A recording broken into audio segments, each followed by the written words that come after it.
베드로전서 2장 11절에서 25절의 말씀입니다. 신약 379페이지 근처에 있습니다.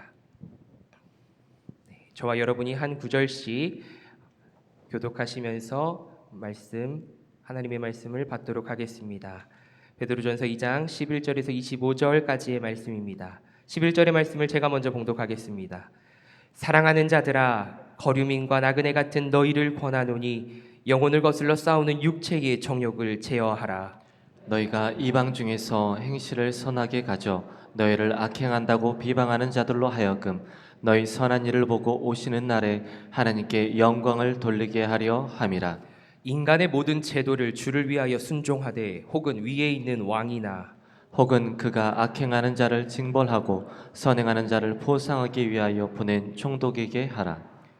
곧 선행으로 어리석은 사람들의 무식한 말을 막으시는 것이라.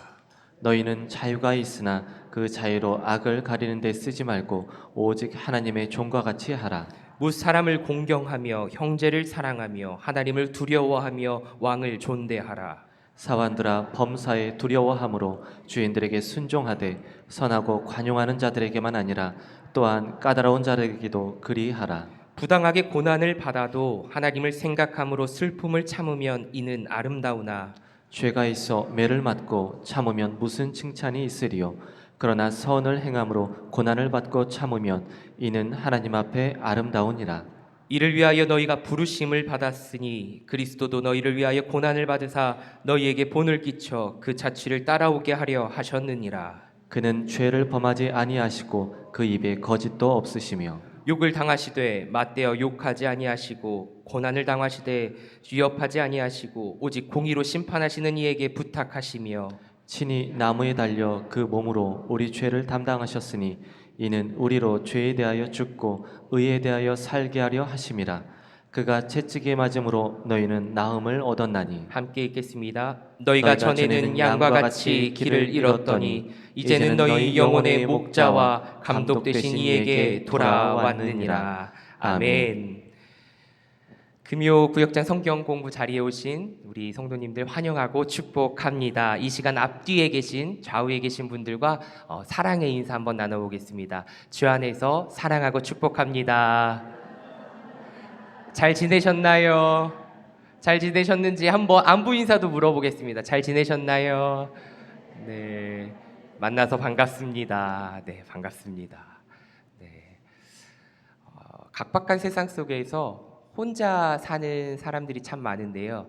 이렇게 주님께서 믿음의 자녀로 한자리에 불러주셔서 서로 안부를 묻고 서로 사랑의 교제를 눈맞춤을 하면서 하나님의 말씀을 들을 수 있다는 것이 얼마나 감사이고 은혜인지 모릅니다.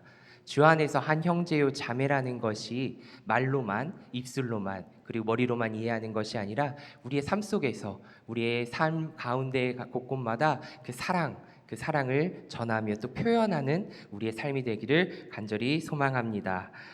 오늘 하루 어떤 삶을 기대하시면서 시작하셨는지요? 그저 반복되는 하루 중에 한 날이다라고 생각하시면서 살아가십니까? 아니면 오늘도 이 귀한 하루를 허락하신 주님께 감사하며 나의 삶을 통해 일하실 하나님을 바라보고 기대하며 기쁨으로 살아가고 계십니까? 어떤 생각으로 어떤 마음으로 세상을 바라보는 것은 참 중요합니다. 왜냐하면 그 마음과 생각이 그 삶을 지배하기 때문입니다. 그리고 우리의 행동 또한 결정하는데 중요한 역할을 하기에 우리는 늘 주님의 말씀 앞에 뜻을 구하며 나의 생각과 행동을 비추어 봐야 합니다. 말씀 앞에 거울과 같이 나의 행동, 나의 삶을 비추어 봐야 하는 것입니다. 나의 삶의 상황에 따라 내 기분에 따라 나의 믿음이 좋아졌다가 나빠졌다가 이게 아니라, 그리고 믿음의 삶이 달라지는 것이 아니라 모든 상황 가운데서도 어떠한 상황일지라도 내가 오직 주님만을 바라보고 의지하며 그리스도의 향기를 품고 사는 복된 인생이 되기를, 그 삶의 여정이 되기를 간절히 축복합니다. 그런데 참 어렵습니다. 이런 삶을 살아가고 싶지만 우리는 연약하여 늘 넘어지기도 하고 무너지기도 하며 치우치기도 하고 슬픔에 잠겨 고개를 들 힘조차도 없을 때도 있습니다.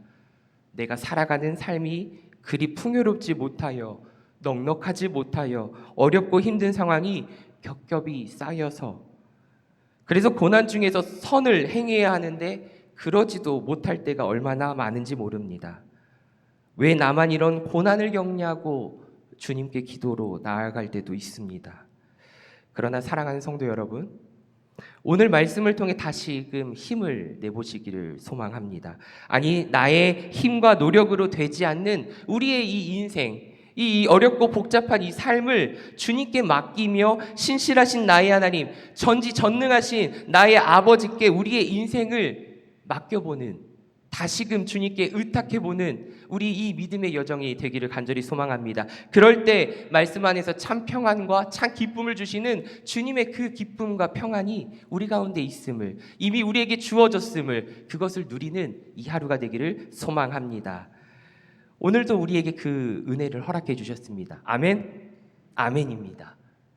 우리는 주님께서 이미 우리에게 주셨는데 우리는 우리의 삶만 바라보기 때문에 주님께서 주시는 그 은혜를 바라보지 못하는 것뿐입니다. 오늘 이 시간을 통하여, 이 짧은 이 시간을 통하여 교회 밖을 나서는 순간, 아니 오늘 이 시간 이후부터라도 주님께서 주시는 참된 기쁨과 참된 평안을 누리는 우리의 삶의 여정이 되기를 예수님의 이름으로 축복합니다. 우리는 예수 그리스도를 나의 구원자, 나의 하나님으로 믿는 순간 신분이 바뀌었습니다. 하나님의 자녀요, 백성으로 바뀌었습니다. 주님의 자녀가 되었고 하나님의 나라의 백성이 되었습니다. 하나님이 결코 우리를 고아와 같이 내버려 두시지 아니하신다 하셨고 오늘도 우리를 선한 길로, 바른 길로 인도하심을 믿습니다. 이것을 매일 말씀 속에서 듣지만 우리는 당연하다고 여길지도 모르고 무뎌질지도 모릅니다. 그래서 이것을 망각하면서 살아갑니다. 그래. 하지만 당연한 것이 아니지요. 오늘도 죽을 수밖에 없는 이 연약하고 죄 많은 허물 많은 우리를 오늘도 긍휼히 여겨주시는 주님의 그 은혜를 우리는 당연하게 여겨서는 안 됩니다. 그 사랑을 가볍게 여겨서는 안 되는 것입니다. 나를 통해 일하시는 하나님, 주의 뜻을 드러내고자 하고자 우리를 도구로 사용하시기 위해 오늘도 우리를 불러주셨다면 그 부르심에 순종하며 겸손히 주의 뜻을 구하는 우리의 삶이 되길 간절히 소망합니다. 믿음의 눈을 들어 주님을 바라볼 수 있기를 간절히 소망합니다. 신앙생활을 오래 한다고 해서 주님을 더 잘 아는 것도 아닙니다. 조금 한다고 해서 주님을 뒤늦게 알았다고 해서 주님을 모르는 것도 아닙니다. 주님께서 오늘도 여전히 우리를 사랑한다는 사실은 어제나 오늘이나 변함이 없습니다. 그러기에 그 사실을 오늘, 어제, 그리고 20년, 30년 전에 깨달았다고 한다면 오늘도 그 사랑은 변치 않기에 오늘도 감사할 수 있어야 하는 것입니다. 오늘도 이 주님의 말씀에 힘입어 참된 위로와 힘과 용기를 얻는 복된 시간이 되기를 소망합니다. 우리 말씀 나눔에 앞서 배경 이해하기를 먼저 읽어보고자 합니다. 우리 배경 이해하기 주보에도 나와 있고요. 앞에 자막에도 나와 있습니다. 우리 배경 이해하기 함께 한 목소리로 읽어보도록 하겠습니다. 시작. 베드로전서는 본도, 갈라디아, 갑바도기아, 아시아와 비두니아에 흩어진 나그네들에게 보내는 회람용 편지로 기록되었습니다. 이 5개 지방은 오늘날 소아시아 지역 거의 대부분을 포함하며 당시 이 지역 교회의 성도 중 다수는 이방인이었습니다. 바울이 이방인의 사도였다면 베드로는 유대인의 사도였다고 할 수 있습니다. 그러나 베드로가 유대인만을 위해 베드로 전후서를 쓴 것은 아닙니다. 이와 같은 사실은 전에는 하나님의 백성이 아니었다. 우상 숭배를 하다가 개종한 자들 등 편지의 독자들을 일컫는 표현에서 알 수 있습니다. 이 편지는 바벨론이라는 지명이 암시하는 바와 같이 로마에서 기록된 것으로 추정합니다. 베드로는 임박한 불시험의 박해가 로마 중심 도시로부터 각 지방으로 퍼져나갈 것을 예상하고 편지를 통해 소아시아에 흩어져 있는 성도들을 격려하고자 합니다. 이러한 배경에서 베드로는 성도들의 믿음을 강화해 그들이 선행으로 모범적인 시민 생활을 하며 삶으로 그리스도를 위한 충성된 증인이 되어 후일 주님이 오시는 날 칭찬받을 수 있도록 준비시킵니다. 부드럽고 자애로운 베드로의 권면은 성도로 하여금 그리스도의 자취를 따르는 성화의 삶을 살게 합니다. 아멘. 베드로는 수신자들에게 택하심을 받은 그리스도인의 정체성을 강조합니다. 이스라엘 백성이 모세 언약 아래에 있었듯이 그리스도인은 하나님과의 특별한 언약 관계로 선택되고 구별되었습니다. 즉 하나님의 택하신 족속, 왕같은 제사장, 거룩한 나라, 그의 소유가 된 것입니다. 이는 구약시대에 하나님의 백성이 누리던 특권적 지위와 복이 그리스도인에게도 있음을 시사합니다. 거듭난 하나님 백성에게는 예수 그리스도의 부활하심으로 말미암아 산 소망이 있고 썩지 않고 더럽지 않고 쇠하지 않은 유업, 곧 하나님이 하늘에 간직하신 것이 우리에게 주어졌습니다. 그러기에 예수님이 행하신 구속의 은혜로 특권을 누리는 그리스도인, 성도는 순종하신 하나님의 자녀로서 세상에 하나님의 거룩하심을 나타내야 됩니다. 무엇을 나타내야 된다고요? 거룩하심. 내가 거룩하니 너희도 거룩하라는 주님의 그 말씀에 순종하여 거룩한 삶을 드러내야 하는 것입니다. 오늘 본문 말씀은 아니지만 앞장의 말씀은 이것을 먼저 선포하고 있습니다. 1장 13절에서 16절의 말씀 새번역 성경으로 제가 읽어드리겠습니다. 그러므로 여러분은 마음을 단단히 먹고 정신을 차려서 예수 그리스도께서 나타나실 때에 여러분이 받을 은혜를 끝까지 바라고 있으십시오.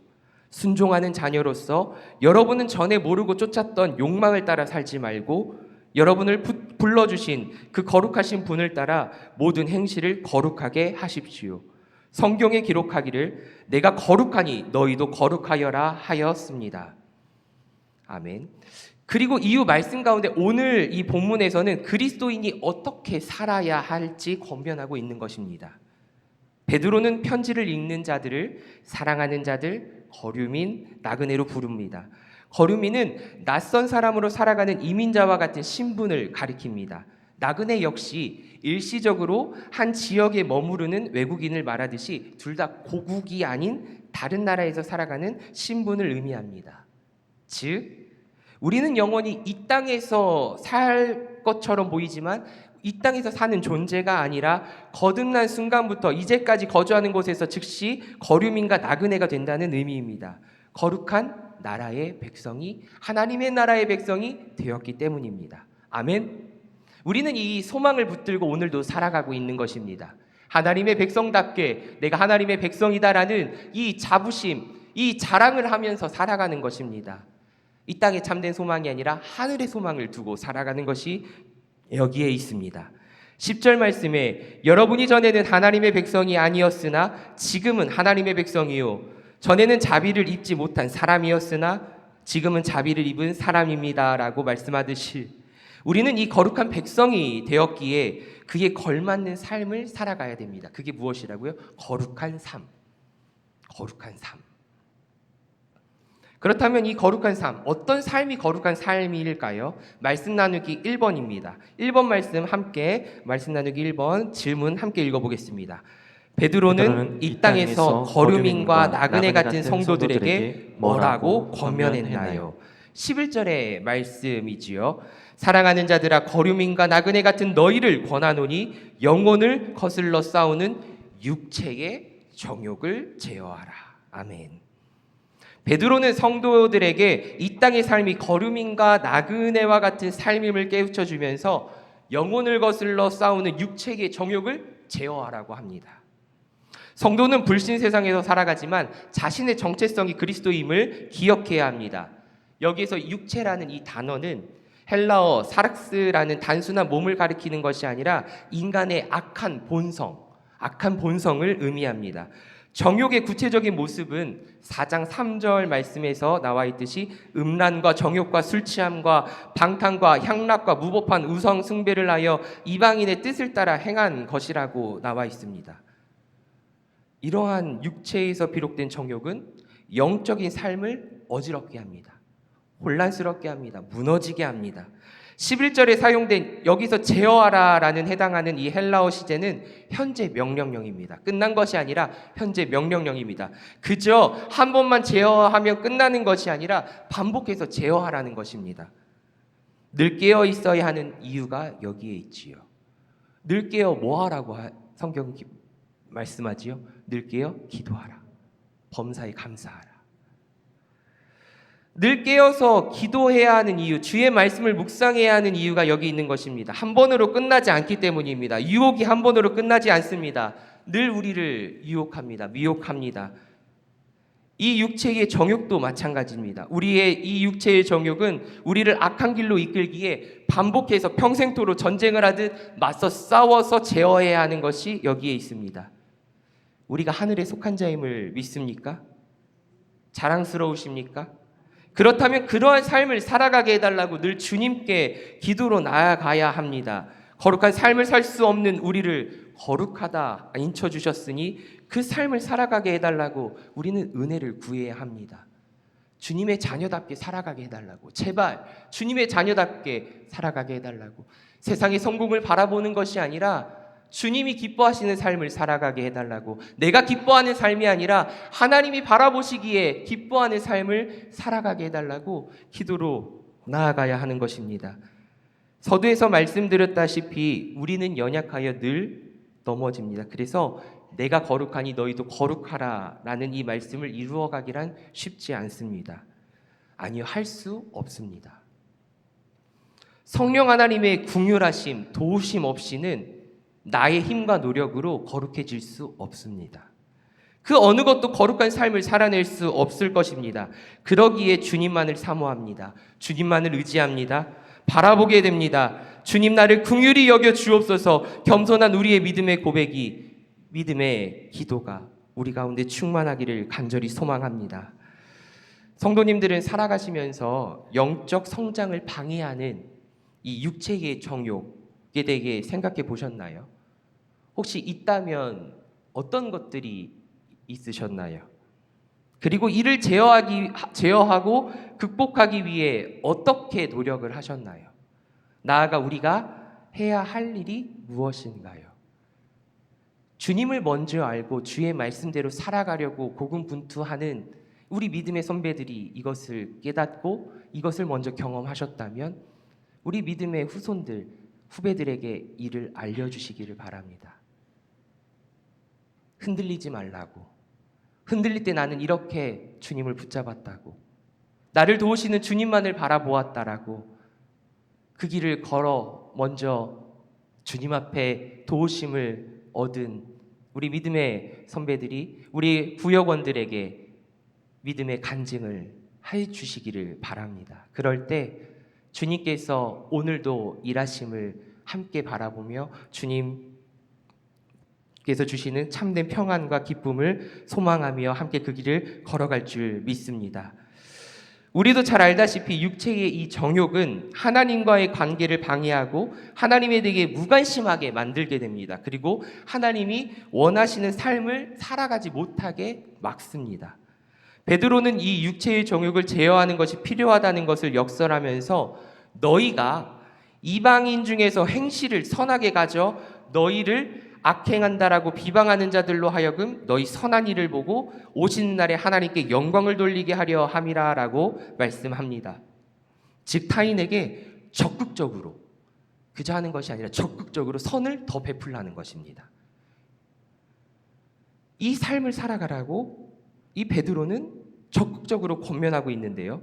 육체의 정욕이 무엇이기에 적극적으로 선을 베풀며 살아가라는 것일까요? 바로 육체의 정욕은 자기 중심적이고 이기심에서 나오는 이 악한 본성을 전제하고 있기 때문입니다. 그러기에 베드로는 더더욱 육체의 정욕을 제어하기 위해서는 타인을 향한 사랑, 타인을 향한 선행을 베풀라고 합니다. 말이 쉽지요. 악을 행하는 자들에게 더욱더 선을 행하라니요. 나에게 힘듦을 주는 이에게 더욱 선을 베풀라니요. 나에게 고난을 주는 이에게 욕을 못할지언정 더 선을 베풀라니요. 하지만 주님은 말씀하십니다. 더 선을 베풀라고. 누구를 위해서? 하나님을 위해서. 근데 우리는 세상을 살아가면서 나를 위해서 도저히 할 수 없지요. 이기심과 자기중심적인 생각, 이 악한 본성이 우리를 사로잡고 있기 때문입니다. 우리는 연약한 존재이지요. 인정해야 합니다. 그래서 주님, 나는 할 수 없지만 주님 도와주세요. 나는 용서할 수 없지만 주님 용서할 수 있는 은혜를 더하여 주시옵소서. 선한 삶을 살아갈 수 있도록, 그리스도인의 삶을 살아낼 수 있도록 성령님 나를 오늘도 도와주시옵소서. 기도하십시오. 주님께 구하는 우리의 삶이 되기를 소망합니다. 왜냐하면 우리는 늘 넘어지기 쉬운 연약한 존재이기 때문입니다. 타인을 위한 삶을 통해 자기 중심성과 이기심을 극복하라 말씀합니다.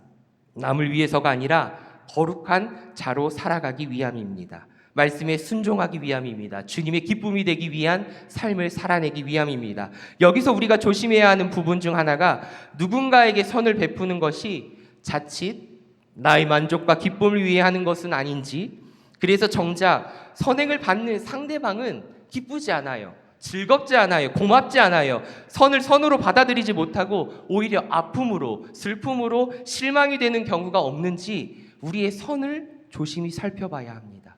나의 말 한마디가 선으로 나아가는 것이지만 그 선이 아닐 수도 있습니다. 그러기에 우리는 늘 여기에도 조심해야 합니다. 또한 나아가 남을 향한 이 선행이 상대방만을 위한다고 생각하고 나에게는 아무런 유익이 없다, 남만 잘 된다는 선행이라 생각하는 것도 다시금 되돌아봐야 합니다. 나의 선행을 드러내고 자랑하는 것도 아니지만 나의 선한 삶을 통해 하나님의 영광이, 하나님의 사랑이 드러난다면 우리는 기뻐해야 하고 우리의 삶이 이보다 더 큰 유익이 어디 있는지 우리는 깨달아야 합니다. 기뻐해야 합니다. 하나님이 기뻐하시기 때문에, 하나님의 사랑이 드러나기 때문에, 하나님의 영광이 드러나기 때문에 우리는 기뻐할 수 있어야 합니다. 거룩한 백성답게 오늘을 살아가는 우리의 삶을 통해, 우리의 행실을 통해 주님을 모르는 이들이 우리의 삶을 보고 악을 행하는 자라고 욕하다가도 여러분의 바른 행위를 보고 하나님께서 찾아오시는 날에 하나님께 영광을 돌릴 것이라 오늘 성경은 말씀하고 있지 않습니까? 사랑하는 성도 여러분, 우리와 함께 하시는 이 성령의 능력, 이 성령의 능력에 힘입어 삶의 자리에서 타인을 위한 삶을 살기로 결단하고 애쓸 때에 가능하다는 것을 잊지 마시기 바랍니다. 늘 깨어 기도하라는 이 말씀 앞에 우리의 연약한 삶을 내어놓고 주님의 자녀답게 살아가게 해달라고 늘 간구하시기를 소망합니다. 말씀 나누기 2번입니다. 주인에게 부당하고 고난받는 사환들을 향해 베드로는 뭐라고 권면하나요? 그들이 그래야 하는 이유가 무엇인가요? 라는 질문입니다. 베드로는 부당하게 고난받아도 하나님을 생각함으로 슬픔을 참으라고 권면합니다. 왜냐하면 하나님은 그것을 아름다운 일로 여기기 때문입니다. 주인과 종의 관계는 어떠합니까? 강자와 약자의 관계입니다. 사환들이 까다로운 주인을 만나면 부당한 어려움을 당하기도 합니다. 우리는 이것을 TV 드라마 같은 데서 보면 잘 나타나 있지 않습니까? 현대판 종살이라고 하는 모습들도 우리는 종종 보곤 합니다. 그런 상황 가운데 베드로는 그때 하나님을 생각함으로 참으라고 권면합니다. 의무감으로 마지못해 하는 복종이 아니라 살아계신 하나님을 의식하면서 복종하라는 것입니다. 하나님은 이러한 태도를 인정하시고 기쁘시게 받으실 것입니다. 그리고 베드로는 나아가 선을 행함으로 고난을 받고 참으면 이는 하나님 앞에 아름답다, 하나님 앞에 아름답다라고 하면서 적극적으로 선을 행하라 말씀합니다. 내가 아닌 시선이 누구에게 향해 있는 거죠? 하나님께 향해 있는 것입니다. 성경에서 말하는 고난이 세 가지가 있는데 우리 죄 때문에 당하는 고난, 애매한 고난이 있습니다. 내가 아무런 죄가 없음에도 당하는 고난, 욥이 당한 고난과 같은 이 고난입니다. 그리고 적극적으로 사랑과 선을 행하다가 받는 이 고난입니다. 흠없으신 예수님이 인류 구원을 위해 자신에게 거역하신 이들을 잡으신 일, 이것을 통해서 받는 이 고난을 우리는 기억하고 또 그 기억함으로에서 끝나는 것이 아니라 그 고난이 우리에게 있을 때에도 우리도 그것을 참고 기억할 때에, 인내할 때에 하늘의 상급이 있음을 우리는 기억해야 합니다. 깨달아야 합니다. 사랑하는 성도 여러분, 이러한 고난이 우리 앞에 있을 때 우리는 말씀 앞에 무릎 꿇고 기도로 나아가기를 간절히 소망합니다.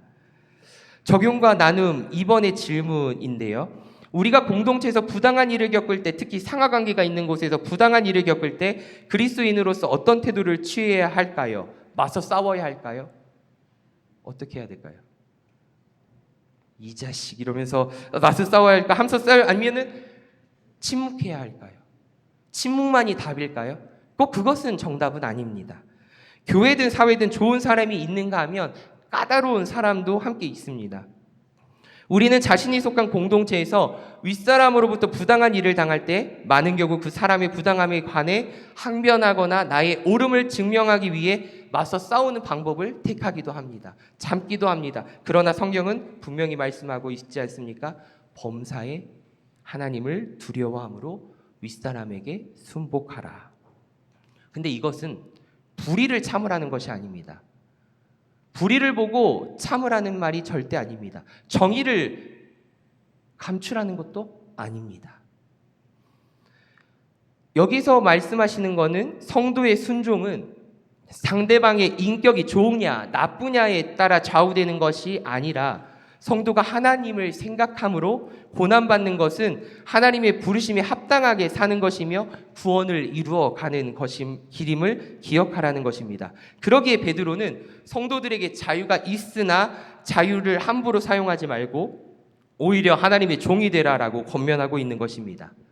이렇게 말한 이유는 자신이 종이라는 의식이 있어야, 선악과가 있어야 자기가 누구인지 알고 있는 것처럼 하나님의 종이 되라고 권면하는 것은 자신이 종이라는 의식이 있어야 하나님을 드러낼 수 있는 삶을 살 수 있기 때문입니다. 자신만을 위해 살아가는 자유인이요 다른 이의 섬김을 받아야 한다고 여기는 사람은 다른 사람을 섬길 수가 없습니다. 종의 정체성을 가진 사람이 하나님을 두려워할 줄 알며 형제를 사랑할 수 있습니다. 기꺼이 낮아질 수 있는 사람만이 주님께 영광을 돌릴 수 있는 것입니다. 이 세상은 영원하지 않습니다.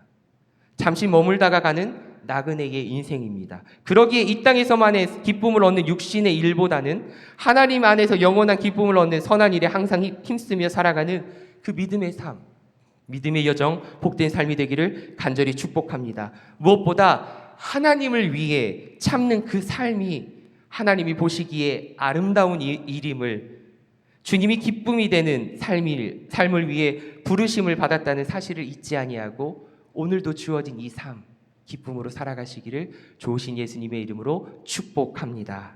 함께 기도하겠습니다. 기도하기 전에 우리 찬양 한 장 하고 기도하도록 하겠습니다. 내 마음의 주를 향한 사랑, 함께 찬양하시겠습니다.